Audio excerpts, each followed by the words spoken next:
டிஎம்கேவா தீய சக்தி?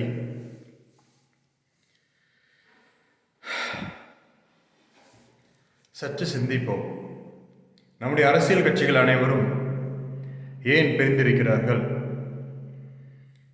தீமையே, தீய சக்தியே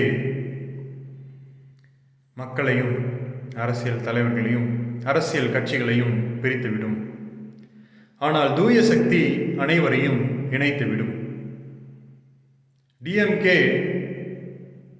தீய சக்தி என்றும் டிவிகே தூய சக்தி என்றும் நாம் சொல்லுவதை தவிர்த்துவிட்டு, மக்களுக்கென்று அனைத்து கட்சிகளும் தூய சக்தியாய் இணைந்து தூய்மையான ஒரு சமுதாயத்தை உண்டாக்க வேண்டியது காலத்தின் கட்டாயம்.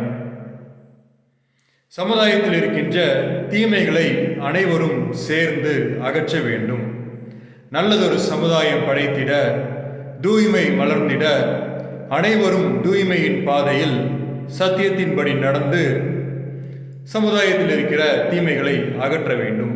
பிரிவினைகளை தவிர்ப்போம், சத்தியத்தின்படி நடப்போம். தூய சக்தியின் துணை கொண்டு தீமையை வெல்லுவோம். நன்றி.